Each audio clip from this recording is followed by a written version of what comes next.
Note کر لیجئے، یہ کتابیں اگر آپ پڑھنا چاہیں تو کتاب الملاحم میں پڑھیے. بدترین عذاب عربوں پر آیا کھڑا ہے، سروں پر تنا ہوا ہے، بدترین. ایسی جنگ ہونی ہے الملحمۃ العظمیٰ، جس کو کہ میں بھی آپ کے گواہی پیش کر دوں گا، جسے کہا گیا ہے دی لاسٹ کروسیڈ. بش نے بھی کروسیڈ کا لفظ بول دیا تھا، پھر واپس لیا اس نے. نکل جاتی ہے جس کے منہ سے سچی بات مستی میں. فقیہ مصلحت بھی سے اور ہند بادخار اچھا، کروسیڈ کہہ کر پھر واپس لیا. یہ کروسیڈ، اس کے اوپر جس قدر نقصان ہونا ہے عربوں کا. گریٹر اسرائیل بنے گا، یہ عراق، شام، اردن، سعودی عرب کا کچھ شمالی علاقہ، ترکی کا جنوبی علاقہ، مصر کا صحرائے سینا، اور اس کے ساتھ ہی جو بہترین اس کا زرخیز ترین علاقہ ڈیلٹا آف نائل، یہ سب یہودیوں کے قبضے میں جائے گا. اس کو حدیث میں کہا گیا الملحمۃ العظمیٰ. عیسائی 80 علم لے کر ہے مسلمانوں تم پر حملہ آور ہوں گے، اور ہر علم کے نیچے 12,000 فوج ہوگی. 9.5 لاکھ فوج. یہ نیٹو کی تیاری کس کے لیے ہو رہی ہے؟ جب USSR کا خاتمہ ہوا تو پوچھا گیا تھا نیٹو چیف سے، اب کس لیے؟ تمہارا وہ دشمن تو ختم ہو گیا، اب ہمیں اسلامک فنڈامنٹلزم سے نمٹنا ہے. وہ جانتے ہیں خطرہ یہی ہے. اب اسلام ابھر سکتا ہے، مسلمانوں کے سینوں کے اندر وہ آگ ہے، اوپر خاکستر آ گیا ہے، تو اٹھانا بیٹھنا، یہ اندر تو انگارہ ہے، اوپر سے راکھ ہے، اسے دھوکہ نہ کھا جانا ان کے دلوں کے اندر. اور بش نے کہا تھا مسلمان چاہتے ہیں کہ ہسپانیہ سے لے کر انڈونیشیا تک نظام خلافت قائم کریں. اور میں حیران ہوا تھا کہ اس کا وقت کو ہسپانیہ کا خیال کیسے آ گیا. ہمیں تو کبھی آتا ہی نہیں، ہم تو بھول گئے. وہ تو 500 برس پرانی بات ہے جبکہ وہاں سے ہمیں نکال دیا گیا تھا. اگرچہ اقبال نے کہا تھا ہے ارض فلسطین پہ یہودی کا اگر حق، ہسپانیہ پر حق نہیں کیوں اہل عرب کا. ہسپانیہ میں تو 800 سال حکومت کی مسلمانوں نے، اور ابھی 500 برس سے گزرے ہیں نا. یہودی تو ارض مقدس سے 2000 سال نکالے گئے. انہیں لا کے آباد کیا گیا، عربوں کے سینے میں خنجر پھونک دیا گیا. وہ چھوٹا سا ملک جو چاہتا کرتا، کوئی پوچھنے والا نہیں. امریکہ جیسے اپنے بیٹے کی حفاظت کرے ویسے کرتا اس کی. اور حضور نے فرمایا ہے وہ جنگ جب ہوگی تو ایک باپ کے اگر 100 بیٹے ہوں گے تو 99 ختم ہو جائیں گے، ایک بچے گا. یہ حدیث ہے صحیح. اور آپ نے فرمایا ویل للعرب من شر قد اقترب. عربوں کے لیے ہلاکت ہے، عربوں کے لیے بربادی ہے اس شر سے جو قریب آ چکی ہے. اور آج جس طرح انہوں نے ان کی تہذیب کو اختیار کر لیا ہے، دبئی جا کر دیکھیے، بدترین مغربی معاشرہ جو ہے وہ دبئی کے اندر ہم نے قائم کر کے دکھا دیا. اب سعودی عرب اس راستے پر بڑھ رہا ہے.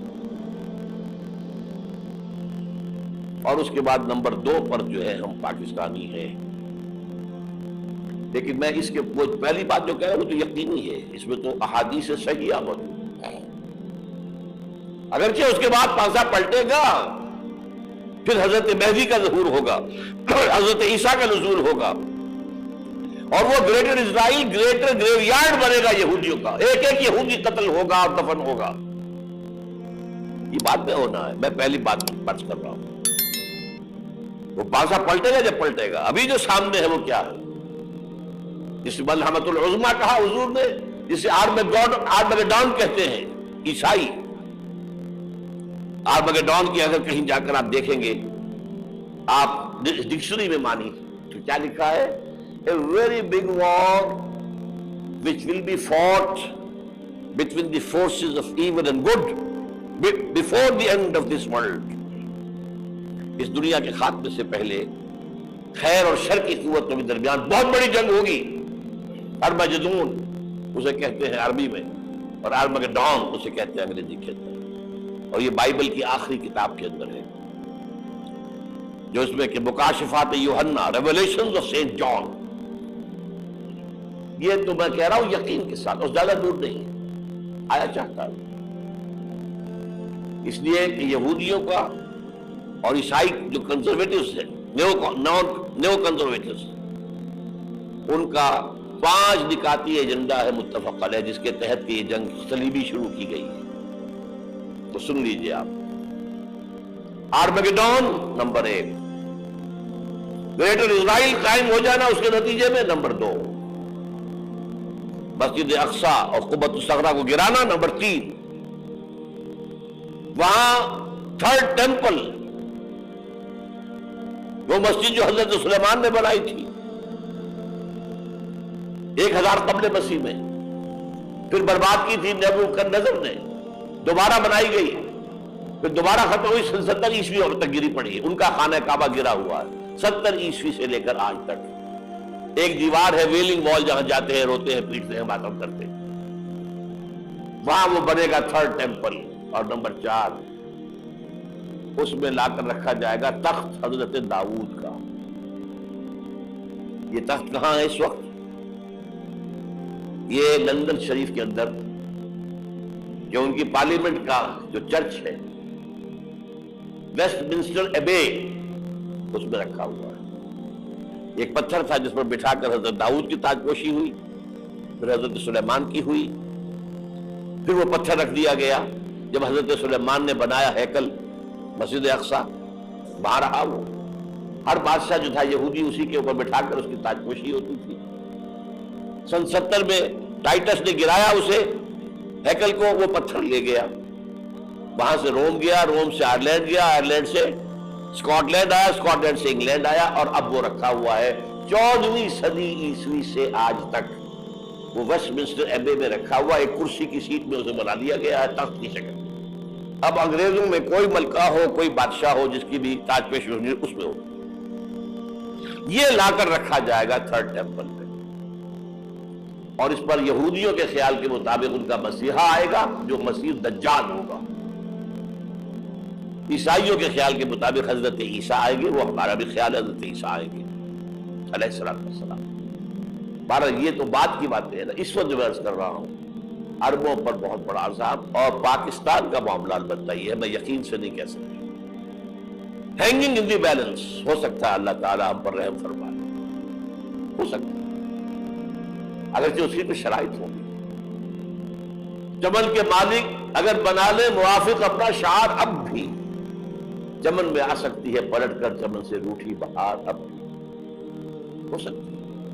اور یہ بھی ہو سکتا ہے کہ اللہ تعالیٰ نے معجزانہ طور پر ہمیں ملک دیا، ہم نے اللہ سے بدعہدی کی، وعدہ خلافی کی، غداری کی، لہذا سزا دی جائے اور ہم سے یہ ملک چھین لیا جائے۔ It's just possible۔ دور نہ سمجھے، اس انہونی بات نہ سمجھے۔ جو گھیراؤ ہو رہا ہے آپ کے مغرب میں نیٹو فورسز اور مشرق میں بھارتی فورسز گدھوں کی طرح بیٹھے ہوئے انتظار کر رہے ہیں پاکستان اور ڈسٹیبلائز ہو جائے، یہاں اور بدامنی ہو جائے۔ اب لاہور میں پھر آج دھماکے ہو گئے ہیں، 2 دن پہلے کا دھماکہ میں سہ کے آیا ہوا ہوں، آپ کے سامنے بیٹھا ہوں، وہ جانے بچی ہیں جو ہماری اکیڈمی کا حشر ہوا، میں آپ کو نہیں بتا سکتا۔ یہ سارا کیوں ہو رہا ہے؟ تاکہ یہاں بدامنی ہو جائے اور ہمیں جواز مل جائے، مغرب سے نیٹو فورسز داخل ہو جائیں، مشرق سے بھارتی فورسز آ جائیں اور ہمارے ایٹمی دانت توڑ کر اور پھر ہمیں بھارت کے سامنے ڈال دیا جائے۔ Now do as you like۔ یہ ان کا نقشہ ہے، ہوگا کیا وہ اللہ جانتا ہے، ہوگا وہ جو اللہ چاہے، لیکن اللہ کا چاہنا جو ہے وہ کس پر منحصر ہے؟ یہاں انقلاب برپا کرو، یہاں اسلام لاؤ، اگر دھندوں میں لگے رہو گے تو وہ خود بخود نہیں آ جائے گا انقلاب۔ صحابہ نے جانیں دی تھی، کتنی تکلیفیں اٹھائی تھی، 12 برس تک مکی دور کے اندر با نشہ درویشی در ساز و دمادم زن، جو پختہ شبی خدرا بر سلطنت جم سن۔ یوم طائف یاد ہے جو حضرت عائشہ فرماتی ہے کہ میں نے پوچھا تھا حضور سے کہ یوم احد سے زیادہ سختی بھی آپ پر کبھی آئی؟ یوم احد پر کیا ہوا تھا؟ تلوار کا وار پڑا تھا آپ کے چہرہ مبارک، یہ جو رخسار کی ہڈی ہے اس کے اندر وار گیا ہے، اوپر خود کی 2 کڑیاں تھیں وہ اس میں گھس گئی، 2 دندان مبارک شہید ہوئے۔ وہ خود کی کڑیاں ایک صحابی نے اپنے دانتوں سے پکڑ کر کھینچنے کی کوشش کی، دانت نکل گئے، وہ نہیں نکلی، کیا جتن کر کے نکالی گئی ہوگی تو خون کا فوارہ، اتنا خون گیا ہے کہ آپ بے ہوش ہو گئے، گر گئے، اور مشہور یہ ہو گیا کہ آپ کا انتقال ہو گیا، شہادت ہو گئی۔ یہ سیرت کبھی پڑھی ہے؟ حضرت عائشہ کے ہوش کا تو یہی دور تھا نا، یوم طائف میں جو آپ کی کیا تھی، بچی تھی، انہیں کیا پتا کیا ہو رہا ہے حضور کے ساتھ۔ 3 دن تک حضور مکے کی گلیاں اور وہاں کے اوباش لوگ پتھراؤ کر گئے تھے اس امید میں کہ شاید وہاں کا کوئی سردار ایمان لے آئے، تو یہاں تو ابو طالب بھی فوت ہو گئے، یہی دنیاوی سہارا تھا، خاندانی سہارا تھا ابو طالب کے ذریعے، اور گھر میں ایک دلجوئی کرنے والی رفیقہ حیات تھی، وہ بھی، ان کا بھی انتقال ہو گیا۔ آپ نے کہا یہ عام الحزن ہے، اب تو سب کو طے ہو گیا قریش کو کہ اب جیسے قتل کر دو، اسی لیے آپ گئے طائف، شاید وہاں کا کوئی بڑا سردار مانے، ایمان لے آئے مجھ پر، تو میں اپنا مرکز ادھر شفٹ کر دوں۔ تینوں سے ملے ہیں، تینوں نے وہ جواب دیے، نکل جاؤ یہاں سے، میں تمہارے ساتھ بات بھی کرنے کو تیار نہیں۔ اچھا، تمہارے سوا کوئی نہیں ملا تھا اللہ کو نبی بنا کر بھیجنے کے لیے؟ دیکھو جاؤ، میں بات نہیں کرنا چاہتا، ہو سکتا ہے میں بے عزتی کر بیٹھوں، واقعی تم اللہ کے نبی ہو تو میں مارا جاؤں گا، جاؤ جاؤ جاؤ۔ یہ سلوک محبت کے ساتھ ملا ہے۔ اور پھر چھوکروں کو، اسٹریٹ ارچنز جنہیں آپ کہتے ہیں، اشارہ کیا تھا، خبر لو ان کی، پتھراؤ ہو رہا ہے، ساتھ کوئی ہے ہی نہیں، ایک آدمی صرف، زید ابن حارثہ۔ اب سامنے سے پتھر آ رہے ہیں تو حضرت زید آگے آ جاتے ہیں، ڈھال بنتے ہیں، مجھے لے کے پتھر حضور کو رہے، اب پیچھے سے آ رہے ہیں، چاروں طرف سے تو ڈھال نہیں بن سکتا، جسم لہو لہا، خون جا کر جوتیوں میں جم گیا ہے، جوتی اتر نہیں دی۔ پھر وہاں سے واپسی پر جو دعا مانگی ہے، اللہم الیک اشکو ضعف قوتی وقلت حیلتی وہوانی علی الناس، اے اللہ تیری جناب میں فریاد لے کر آیا ہوں اپنی قوت کی کمی کا، اپنے وسائل کی کمی کا، اور جو ذلت و خواری ہو رہی ہے لوگوں کے سامنے، الا ملتقننی، مجھے کس کے حوالے کر دیا، الا بعیدی یتجہمنی، یہ میرے اوپر ہجوم کر کے آ جائے، حملہ کرے، اور عدو من لگتا امرے، یہ دشمن کے حوالے میرا معاملہ کیا، جو چاہے کرتے وہ۔ لیکن پھر عبدیت غالب آتی ہے، ان لم یکن علی غضبک فلا ابالی، اللہ اگر تو ناراض نہیں ہے تو مجھے کوئی پرواہ نہیں، سر تقدیم خم ہے جو مزاج یار میں آئے، مجھے اندیشہ یہ ہے کہ تو ناراض تو نہیں ہوئی۔ یہ تکلیفیں جھیلی ہے، سینکڑوں صحابہ نے جانوں کا نذرانہ پیش کیا ہے، احزاب کی جنگ میں فاقوں پر فاقے ہو رہے تھے، اور ان فاقوں کی حالت میں خندق کھودنے کا حکم ملا ہے، لوگوں کی کمریں دوہری ہو رہی ہیں، پتھر باندھے اپنے پیٹوں سے، اپنے چادروں کے ساتھ کس کر کمر دوہری نہ ہو جائے، اور جب صحابہ کدالیں چلا رہے ہیں تو کیا کہہ رہے ہیں، نحن الذین بایعوا محمدا علی الجہاد ما بقینا ابدا، اللہم لا عیش الا عیش الاخرہ۔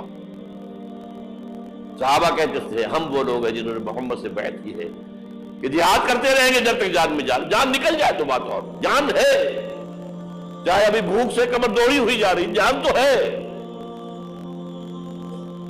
اور ایک دفعہ کہتے تھے اللہم لا عیش الا عیش الاخرہ، اللہ عیش زندگی تو آخرت کی زندگی ہے۔ اور حضور فرماتے تھے، حضور کے بیٹھے ہوئے نہیں تھے گاؤں تکیہ لگا کر، پتھر اٹھا اٹھا کر خندق میں سے لے جا کے باہر پھینک رہے تھے، جب صحابہ کہتے ہیں اللہم لا عیش الا عیش الاخرہ، حضور فرما رہے ہیں فاغفر للانصار والمہاجرہ، اے اللہ ان انصار اور مہاجرین کی مغفرت فرما دے۔ پھر حضور کی خدمت میں کچھ لوگ آئے، حضور اب یہ فاقہ ناقہ میں برداشت ہو گیا، دیکھیے ہم نے یہ پتھر باندھے ہوئے اپنے پیٹ کے ساتھ۔ حضور نے کرتا اٹھا کر دکھایا، وہاں 2 پتھر باندھے ہوئے۔ یہ ہے سیرت النبی۔ آپ کس چیز کو سیرت النبی سمجھتے ہیں؟ بہرحال اس موضوع پر میری ایک کتاب ہے منہج انقلاب نبوی، کہ انقلاب کیسے آیا تھا۔ اگر دل میں ذرا بھی آرزو پیدا ہو گئی ہو کہ اللہ قبول کر لے مجھے قبول کر لے اس کام کے لیے، تو وہ کتاب آپ کے لیے مست ہوگی، اس کا پڑھنا۔